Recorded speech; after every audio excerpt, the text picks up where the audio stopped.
This is Jim Brown with Central Oregon Interagency Dispatch Center. I am the Assistant Center Manager of IA Operations. What we're looking at talking about today is just kind of the behind the scenes of what happens when dispatch receives a smoke report and kind of what's going on our end of it before we get you toned out and before we get you all on scene. How we receive smoke reports here in dispatch. Of course, we get the traditional reports from our lookout towers. Probably some of the best smoke reports we get. Our 911 centers in the area. We work with right around 8 county 911 centers and a little over 7 wildland dispatch centers. So you think about our neighbors to the west, Eugene, South, Lakeview, Burns, so on and so on. With the 911 centers, with Deschutes County in particular, we share a CAD with them. We have 2 iPads here in the office that anytime they get a 911 call of smoke or fire, it automatically gets sent over to us. And with that, we get to see real time the 911 dispatcher entering information from the reporting party, from location, phone numbers, street address, you name it. Some other means of smoke reports, of course, are recon flights. I'm sure everybody's familiar with that. They usually fly a couple days after we get a lightning storm. FAA reports. So anytime we have a passing aircraft at cruising altitude and they see a smoke, they'll punch a lat long. They pass it on either to Seattle Center or the local tower here, and we receive smoke reports that way. Not always the most accurate, sometimes quite a ways off, but it gives us something to kind of start with. General public, we receive a large percentage of our fire information, smoke reports from folks driving the highways, back roads, the logging roads out there. A lot of times, we'll get a fairly decent report from them, say Highway 20, and we'll get a milepost from them. Detection cameras, another means. We have a few locally here, Pinetail, Bear Wallow, etc. There's 2 up on Pine Mountain as well that our folks that look at the cameras don't have control over those, but we are able to kind of back up a smoke report with that. And of course, employee reports from all y'all out in the field, fire crews, engine crews, rec techs, you name it. We get a lot of abandoned campfire type reports from those folks, and anything that you guys may see out in the field and report back to us. Another really good means of information for us are nighttime IR flights. So we have MMA, which is multi-mission aircraft, and DRTI, distributed real-time infrared. Those can be ordered up through ODF and through us. They go up to Portland to place those orders. But if you see in the upper left corner of the slide, you'll see an infrared shot taken at night. I do not remember if this was MMA or DRTI flight, but that was south on the Bend Fort Rock, down near Hole in the Ground. I believe it ended up being right around a 20-acre fire. But really accurate, good reports from them with video. And had to add this in there, the occasional window observation from the dispatch center here. We see quite a few fires that are started down along China Hat 18 road country, out towards Powell Butte, of course, and then just right behind us, out on the city and BLM land, across the highway from us. So multiple means of smoke reports.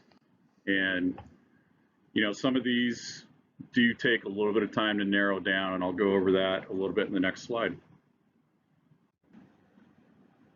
And additionally, Jeff Priest here, just, a comment from the outside the room.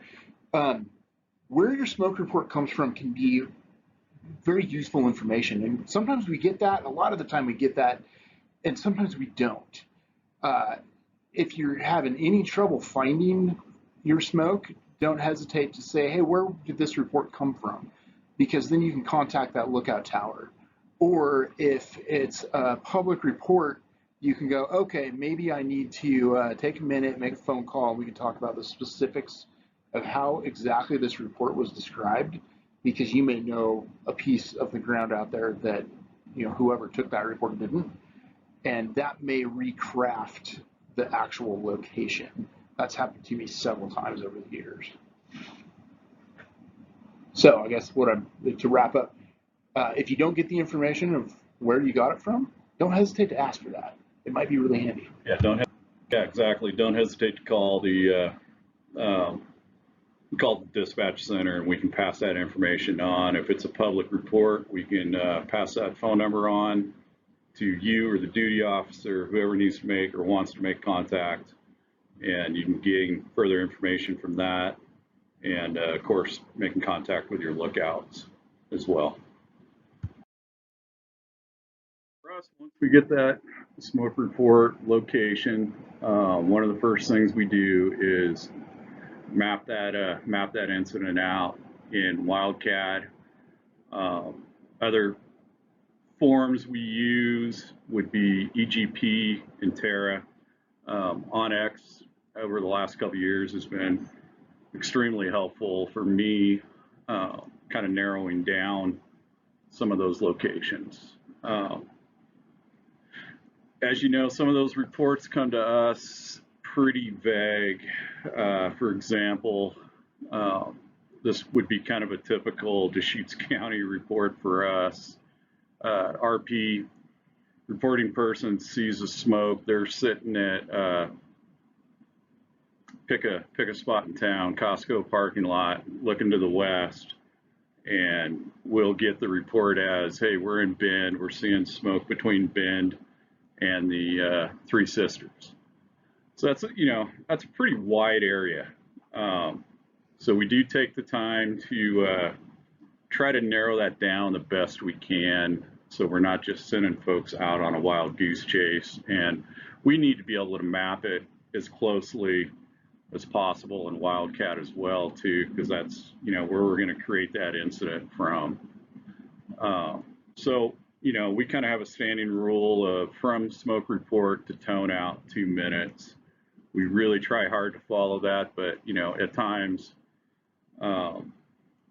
not going to be able to always make that 2-minute call, just due to starting wide and trying to narrow it down from there to a general location to at least get you guys headed out in the right direction.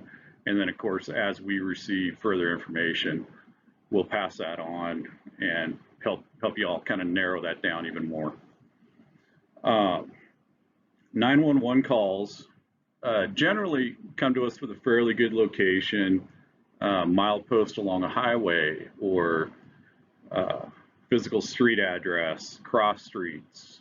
Again, that's where we get, on the Deschutes County side, really good information from their CAD reports.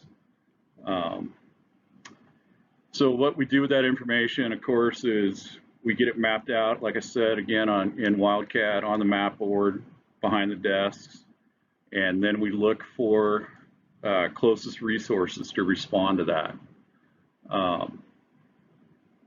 As you can kind of see by the example on the photos there, we have 2 engines not too far off. In this case, they are our 2 closest resources, so that's kind of what we're going to go with. Once we get them heading that direction, of course, at any time, DOs can make changes, add to it, subtract, whatever they feel they need to do. The next steps for the IA dispatcher is once we get it mapped out and we find a good location, we get the incident created. Next step there is we open up the response tab. You can see in this case it's a high response. For that FDRA, it calls for 2 engines and a air attack. So in a high response. How do I know it's a high response? Because right here it says high response. And we set those twice a day, depending on the weather. Once in the morning, and then once after afternoon weather gives us our daily twice a day change on the response. All right, so once the incident's been created, we look at the response, we find our resources that are going. It's time for the tone out. I'm sure you all are familiar with the usual tone out we do. So the dispatcher selects the appropriate frequency for the area. And at this point, we're relaying, once we get the engines, crews, whatever's on the run card, heading out that direction. This is also the time for the duty officer. I know I talked about this earlier, but this is the chance for the duty officer to get on the radio and not only affirm the run, but make any changes, again, that you folks that are duty officers feel like you want to make. This is a good time to do that. We do prefer, as most of y'all do it over the radio. So not only we hear it, but everybody else out in the field hears those changes, be it subtractions, additions to that run. So now we've got you guys responding, and after we've confirmed everybody's responding, what we're doing, again, a lot of this is behind the scenes. It doesn't affect you all, but just kind of giving you an idea of what's going on back here. The dispatcher is dragging the resources from our status block into the actual incident. Status block into the incident on the computer. We're adding the appropriate command air to ground frequencies. We don't normally mess with, I don't know, mess isn't the right word, but we don't usually add a TAC frequency on there unless we're in a mutual aid situation and we're utilizing our COFOG frequencies.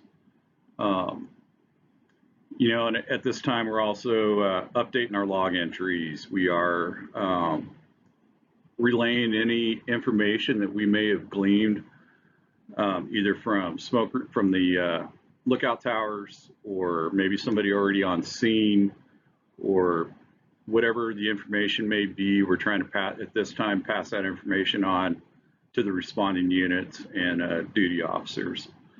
We're also, again, behind the scenes informing whatever local 911 center it is. So, you know, just for an example, if it's something out off, I'll use China Hat Road again for an example because it's highly visible.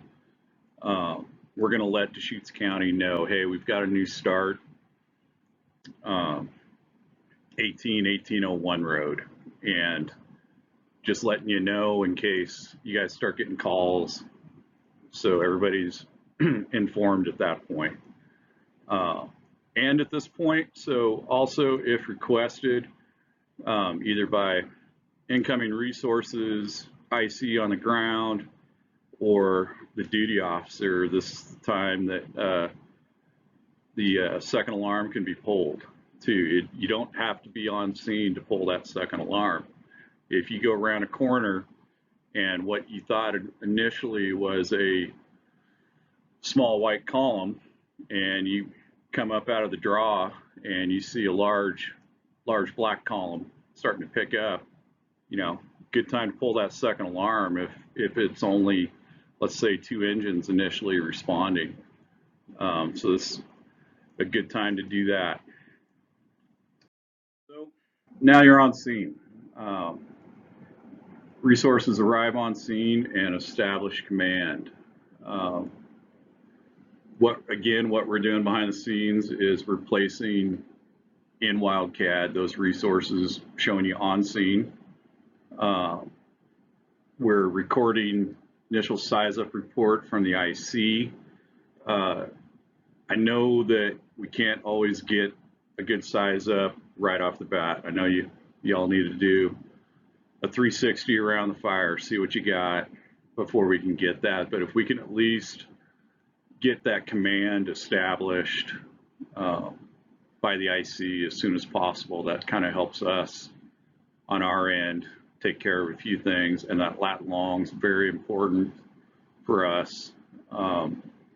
Reason being, you know, if you're out in the middle of your district, your forest or your BLM land, and there's nothing else surrounding you but that fed land, you know, it's pretty cut and dry. But a lot of places, I'll use kind of the south end of the Deschutes, Lapine, kind of neck of the woods, where 1 foot over could be BLM ownership, it could be Forest Service, or it could be private.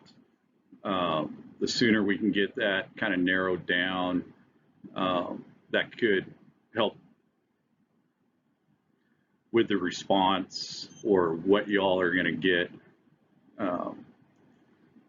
I think most importantly, that really clarifies, you know, how you're going to header up this fire from the clerical end of it, which is, you know, ultimately very important.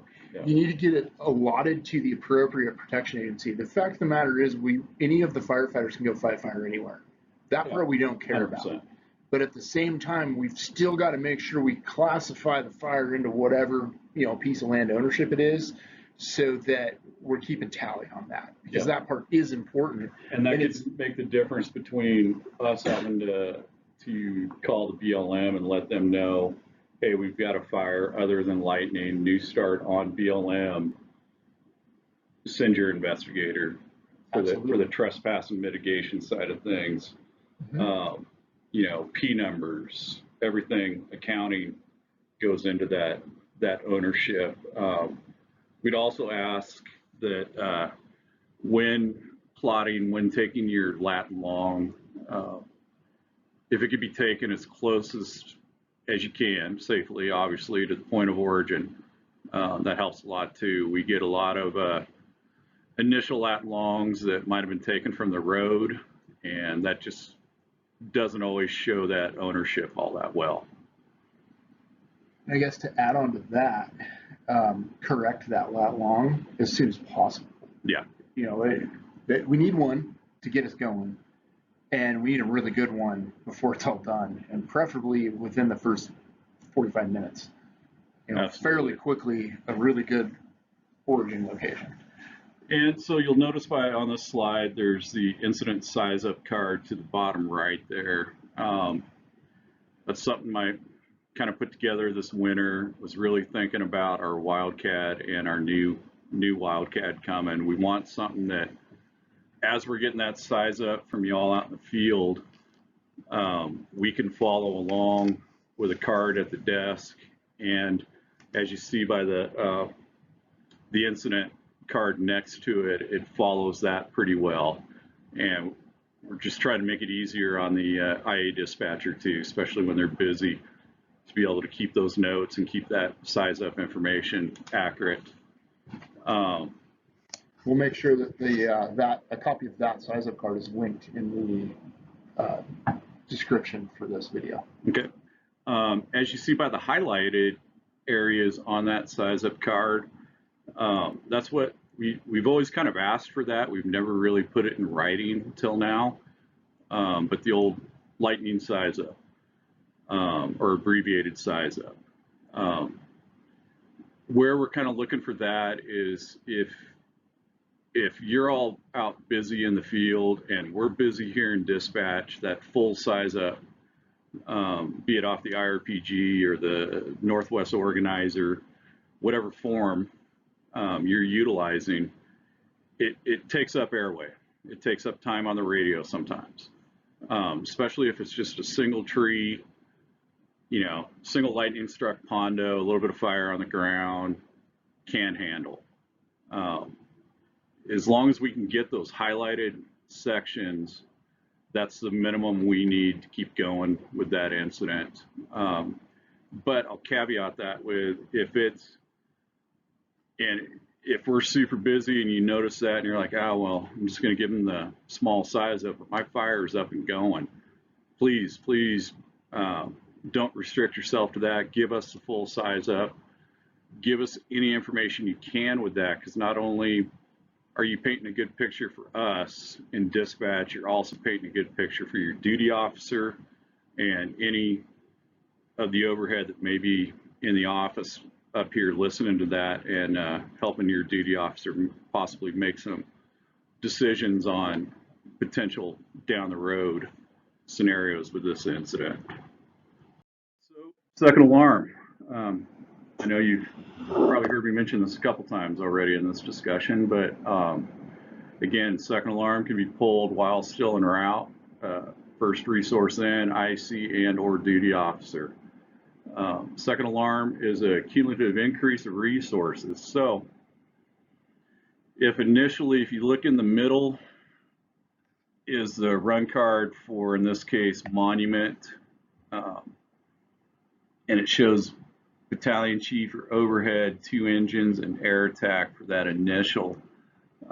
Once that second alarm is pulled, it's going to be another 3 engines, 1 IA crew, 1 water tender, dozer boss, and then we'll relay any aviation assets that are available at that time to the person that needs to know. So again, it's a cumulative. So you start with two engines, in this case, on the run. Once the second alarm is pulled, you should be receiving 5 engines and a whole slew of other resources. And it's kind of, the thought behind the second alarm is to avoid, as the IC, having to kind of piecemeal all those resources together. You'll get kind of a package deal across the board. So if it's a moderate and you feel you need second alarm, you're going to get the same second alarm run that you're going to get during high and extreme as well. Now, one thing to kind of be advised about when it comes to second alarm is it could be time consuming to get those resources. And what I mean by that is that I'll use Cascade Division for an example. They're a smaller division, resource-wise. If they put 2 engines out on a fire, at that point they can't meet another run. So we may have to, when we pull that second alarm, we're going to try to gather resources from Prairie Division, Rivers Division, ODF, potentially Newberry, potentially Crescent Division as well. So you got to imagine, drive time from wherever those resources are to get to Cascade Division to help out with that fire. And what we'll do is simulcast a tone out. So we'll go over, let's say, Aubrey, Black Butte, Ochoco Grizz, and we're going to tone out all those resources at the same time to get them going to that second alarm call. So again, like I said, there could be a small delay in there receiving those resources on hand, but we're going to get them going as soon as we possibly can and get y'all the help you need. I think it'll still be faster than piecemealing something together. Oh, absolutely. Because we're going to grab closest resources. Absolutely. Some ending thoughts, again, from the dispatch side. Our mission really is to provide a clear line of communication and support of the initial attack, logistical, and aircraft needs of fire personnel that we serve. And what I mean by that is we're here to help y'all out in the field, get you what you need to perform your job and get you home at the end of the day. So some things that can kind of help us out, again, accurate and timely lat and longs, taking as close to the point of origin as possible. Getting that command established as soon as possible. Again, painting a good picture of what you have, what you need. Not only helps us, but again, gives good information to your duty officer. And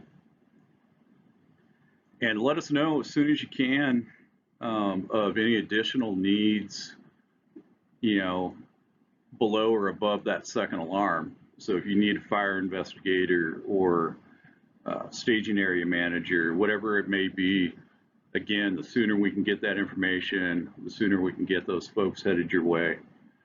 Some other things to kind of help out, place order for recon flights. It's kind of more on the duty officer side of things, but we'll have a new form out this year for duty officers to request recon flights the night before. And what we're asking, I believe, is to have those in by 1900 the night before. And it'll just be a little drop down fill out sheet for us. Saying cause is under investigation, works for us until it can be determined. New this year with Wildcat is human now will be a cause. Undetermined will be okay. Things have kind of changed with this upgraded Wildcat, which will be live for us here at CYDC May 22nd.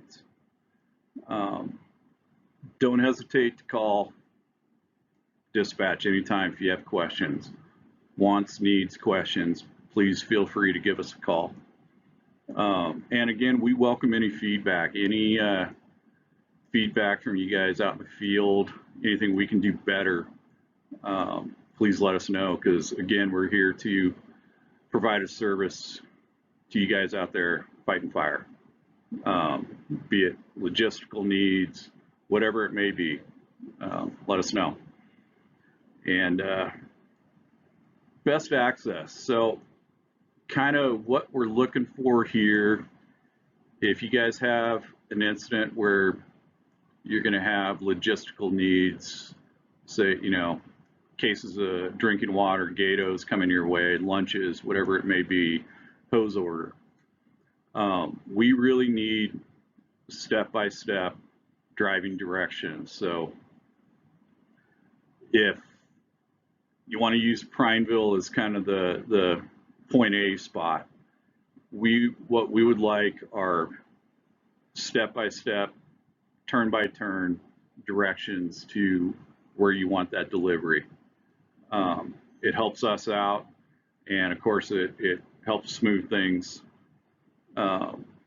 when we're placing the orders up to the cache or a vendor, whatever it may be.